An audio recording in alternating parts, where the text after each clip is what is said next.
Hi, my name is Chris, and today we're going to go over a general price guide overview. To get to your price guide, you'll click this on the left-hand side, which will bring you to this screen here.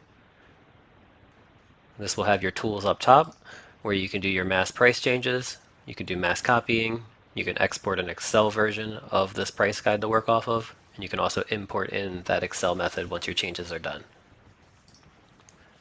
Next is your active columns. This would be how you can adjust what is shown below. So if you do not want to see specific fields, like you don't want to see subcategory, you can take that off and it'll adjust your view accordingly.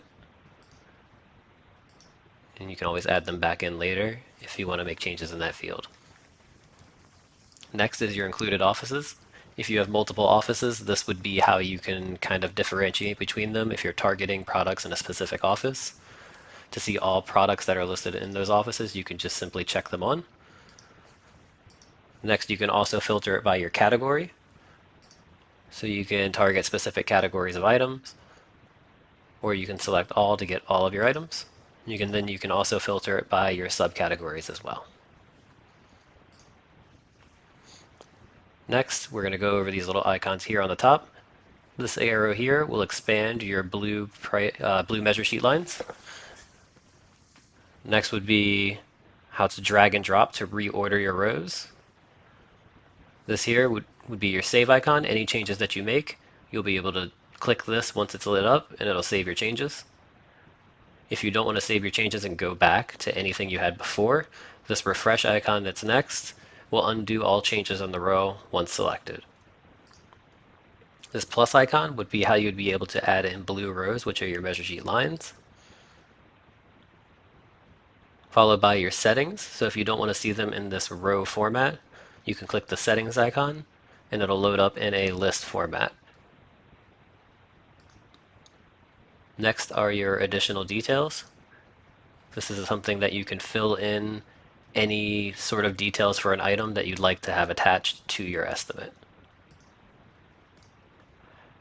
Next is your custom placeholders, which you can have if this item is selected and your contract sees a specific placeholder. You can have the placeholder here and the replacement text here. Next is your on-off switch. So if they're able to either add in 1 or 0, they can turn this on and they would not be able to put in a quantity. They can simply toggle on the item or turn it off. Next is your thumbnail. So if you want to upload a thumbnail, you can click this here and it'll load in a browse menu and you'll be able to browse in your photo. Next is the category of your item, which you can type in there. You can put in your subcategory here as well.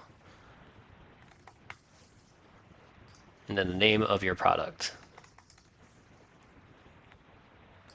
This field here is for any notes you want for your sales rep, where if you want to tell them something specific about this item, you can put anything here and the sales rep will be able to see what you would like. Next would be the measurement type. You can do like per linear foot, per squares. However your item is measured, you'll put that here. And next you'll select your offices that you'd like this to apply to.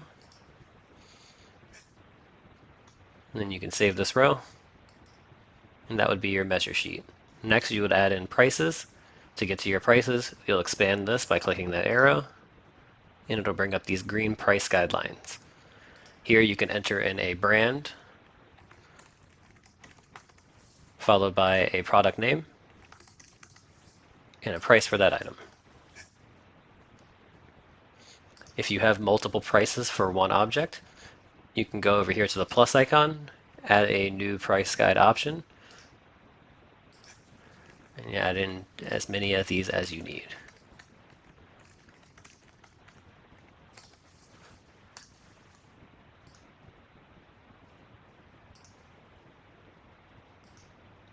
And if you want to add upcharges to your items, you'll click plus. You can add an upcharge, and that would make another little arrow pop up for each of these price lines. Then you would be able to add in upcharges here. Same sort of deal up top. You can drag and drop them in any order. Save. You can undo. This checkbox would be if you wanted to bring this to another blue line. You can check this, go to the plus on your new line, and you can paste them in.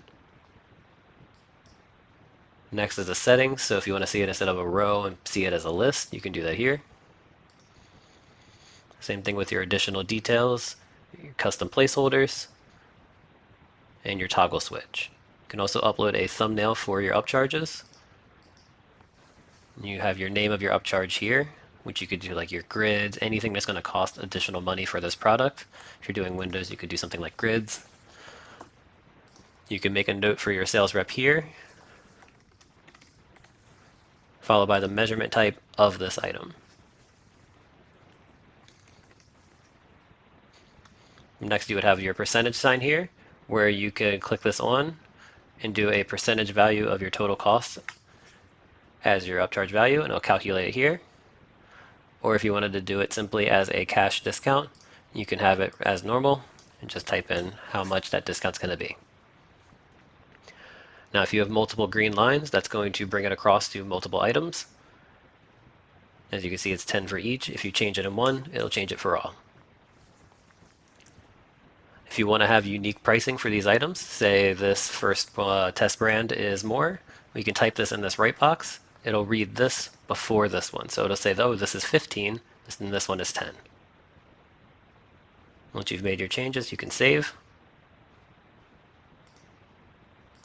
And that is our overview.